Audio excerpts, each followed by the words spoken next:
اعوذ باللہ من الشیطان الرجیم بسم اللہ الرحمن الرحیم بسم اللہ الرحمن الرحیم اقترب للناس حسابهم وهم فی غفلۃ معرضون ما یأتیہم من ذکر من ربهم محدث الا استمعوه وهم یلعبون۔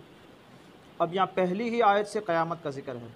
اقترب للناس حسابهم، لوگوں کا حساب قریب آ گیا، لوگوں کا حساب قریب آ گیا۔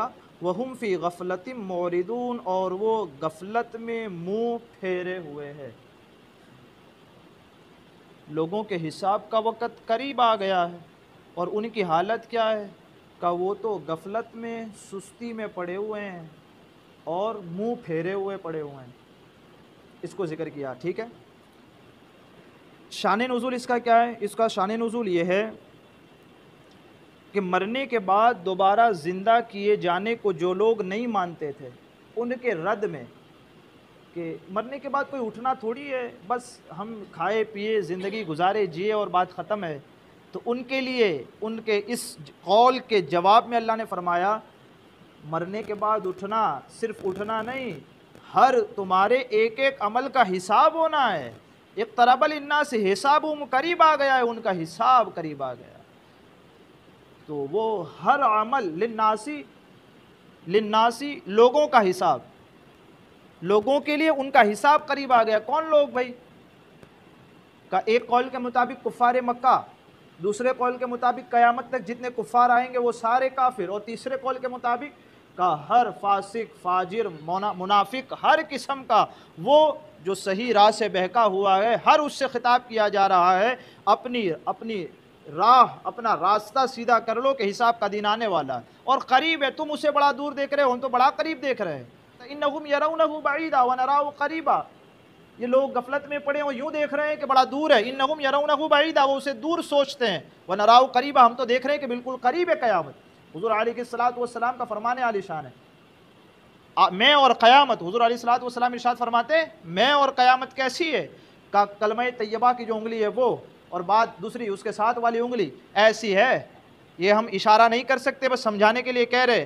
حضور علیہ السلام ارشاد فرماتے دو انگلیوں کے درمیان جتنی گیپ اور جتنی چیز ہوتی ہے کہ اتنی ہے میرے بات کیا ہے کہ سیدھا قیامت کتنی قریب ہے۔ دو انگلیاں ملاؤ تو کتنا وقت لگتا ہے؟ بس لوگ غفلت میں یوں ہیں، ہم نے کل بھی ذکر کیا کہ ہر گزرتے دن وہ یوں سمجھ رہے ہیں کہ ہم بڑے ہو رہے ہیں، ہر گزرتے دن وہ یوں سمجھ رہے ہیں کہ ہم کچھ سیکھ رہے ہیں اور بڑے ہو رہے ہیں، اور ہر گزرنے والا دن اسے اس کے حساب سے قریب کرتا جا رہا ہے کہ وہ کس غفلت میں پڑا ہوا ہے۔ سب سے پہلے لوگوں کے لیے کہا یہ نبی ہم نے بھیجے ہیں، یہ قرآن ہم نے اتارا ہے، کیا وہ اس پر ایمان لائیں کہ نہیں لائے؟ اور ایمان لے آئیں تو کیا وہ فرائض و واجبات کی پابندی کرتے ہیں کہ نہیں کرتے؟ وہ جو پہنتے ہیں، وہ جو کھاتے ہیں، رزق حلال رزق حرام سے بچتے ہیں، ہر وہ حکم جو ہم نے کرنے کا دیا، ہر وہ حکم جس سے ہم نے روک دیا، کیا یہ سارے احکامات کرتے ہیں کہ نہیں کرتے؟ یہ پھر غفلت میں پڑے ہوئے ہیں، انہیں اس بارے میں فکر ہے یا نہیں؟ وَهُمْ فِي غَفْلَةٍ مُعْرِضُونَ، خاص کس کے لیے؟ کافروں کے لیے۔ ان کے حساب کا وقت قریب آ رہا ہے اور وہ کہاں پڑے ہوئے ہیں؟ غفلت میں پڑے ہوئے ہیں۔ تو یہ غفلت میں پڑے رہنا یہ کس کی نشانی ہے؟ کافروں کی نشانی ہے، اور یہی نشانی آج ہمارے اندر نہیں پائی جا رہی۔ یہ آیت در حقیقت کافروں کے لیے ہے، مسلمانوں کے لیے نہیں، لیکن کیا مسلمانوں نے آج اپنا عمل یہ نہیں بنا لیا کہ کافروں سے بدتر زندگی گزار رہے ہیں؟ وَهُمْ فِي غَفْلَةٍ مُعْرِضُونَ، غفلت کس چیز سے؟ قیامت سے غفلت میں پڑے، مرنے کے بعد کا انکار کرتے ہیں اور قیامت نہیں یعنی کوئی حساب نہیں دینا، اس سے وہ غفلت میں پڑے ہوئے ہیں۔ اور اپنا آج حال دیکھ لو، سیم ٹو کاپی ہم نے کافروں کا حال بنا کر کے رکھا ہے۔ نہ کبھی قیامت کی فکر ہے، نہ کبھی مرنے کے بعد حساب دینا اس کے بارے میں کوئی سوچ ہے۔ بے تحاشا بے لگام گھوڑے کی طرح گناہ پہ گناہ کر رہے ہیں اور ذرہ برابر بھی نہ سوچ رہے کہ ہم کو قیامت میں جا کر حساب دینا ہے۔ شریعت کے خلاف کام کرتے ہیں اور اس کے باوجود بھی ہم کو یہ احساس تک نہ ہو رہا کہ ہم یہ کیا کر رہے ہیں۔ تو کافروں کی خصلت کیا ہے کہ وہ قیامت سے ہر وقت غفلت میں رہتے ہیں اور قیامت سے بے خبر زندگی گزارتے ہیں۔ مومنوں کے لیے کیا ہے کہ مومن ہر وقت قیامت کی فکر کرتا رہے، آنے والی زندگی حساب کے بارے میں سوچتا رہے۔ ارے آپ مجھے یہ بتائیں اور ہم سوچیں کہ ہم کو کسی سیٹ کو حساب دینا ہو تو کتنے جتن کرنے پڑتے ہیں۔ کہیں حساب گل کرنا پڑتا ہے، کہیں بڑھا کے دکھانا پڑتا ہے، کہیں ایک آنکڑا زیادہ لکھنا پڑتا ہے، کہیں کم کرنا پڑتا ہے، غیر حاضری کو حاضری میں بدلنا پڑتا ہے، حاضری کو غیر حاضری میں بدلنا پڑتا ہے۔ کہ ایک دنیا کا حساب، وہ بھی چند گھنٹوں اور چند دنوں کا حساب ہو تو اتنے جتن کرنے پڑتے ہیں، آنکھ کھلنے سے لے کر آنکھ بند ہونے تک سارا حساب کل قیامت میں اللہ کے سامنے پیش کرنا ہے۔ اس کے بارے میں ہم ذرا برابر نہیں سوچتے۔ یہاں ایک درس ہمارے لیے بنیادی ہے، کافروں والی سوچ اپنائے ہوئے ہو۔ جو کافر کی سوچ ہے وہ مومن کی سوچ ہو گئی ہے۔ اس سے بھی روکا گیا ہے کہ کافر کی یہ سوچ ہوتی ہے کہ قیامت سے بے خبر، کا مومن اس کے طرح تو بننے کا حکم ہی نہیں، اس کی سوچ کی طرح بھی مت بننا، ہر وقت قیامت کے بارے میں فکر مند رہنا۔ 50,000 سال کا ایک دن جس کے بارے میں کہا گیا ہے، تو یہ لوگ اسے دور دیکھ رہے ہیں، اللہ کیا فرماتا ہے؟ ہم تو اسے بڑا قریب دیکھ رہے ہیں، بالکل قریب ہے۔ ایک صحابی ہیں، دیوار اٹھا رہے ہیں، کڑیا کام کرتے ہیں نا، دیوار اٹھا رہے تھے کہ دوسرے صحابی کا گزر ہوا قریب سے، تو صحابی نے پوچھا بتاؤ آج قرآن کی کون سی آیت نازل ہوئی ہے؟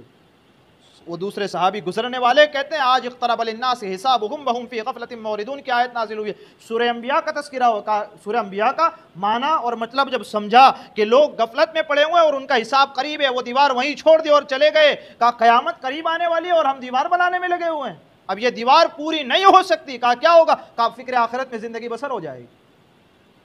یہ حالت ہے، ذرا اپنے دلوں کو نرم کر کے اس واقعے کو ہم اور آپ جگا دیں ہمارے دلوں کے اندر۔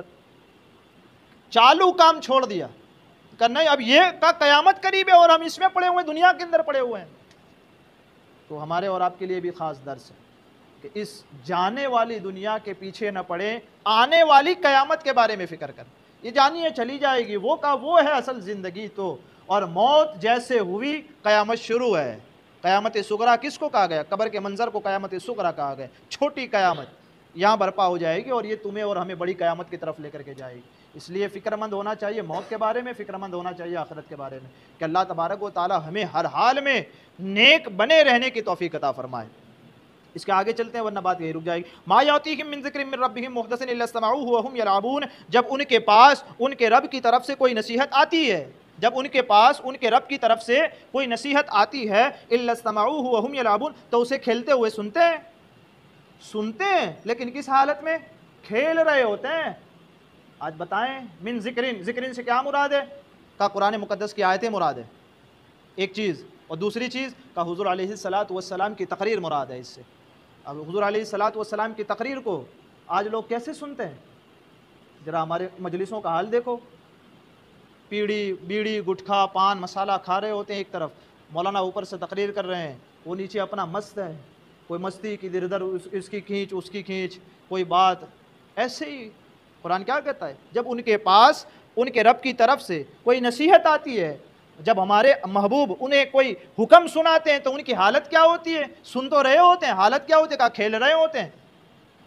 تو کافروں کے جتنے طریقے اور کافروں کی جتنی روش تھی ساری کی ساری آج ہم نے اپنی بنا کر کے رکھی ہوئی۔ قرآن مقدس کی جو ذکر اور قرآن مقدس کی تعلیمات سنی جا رہی ہو تو کیسے سنی جائے؟ کہ ایسے ہماتن گوش ہو کر سنا جائے کہ صرف کان نہ ہو بلکہ ہمارے دل بھی کان بن چکے ہوں، اور قرآن مقدس کی تعلیمات ہم سنیں اور اس پر عمل کرنے کی کوشش کریں۔ یہ نہ ہو کہ ہم کھیل رہے ہوں اور ہم قرآن سن رہے ہوں، ورنہ یہ والا طریقہ کافروں کا۔ میرے کہنے اور آپ کے سننے میں آمدن سہون کوئی خطا ہوئی، اللہ عز و جل اپنے حبیب کے صدقے سے معاف فرمائے، علم و عمل کی توفیق عطا فرمائے۔ استغفر اللہ ربی من کل ذنب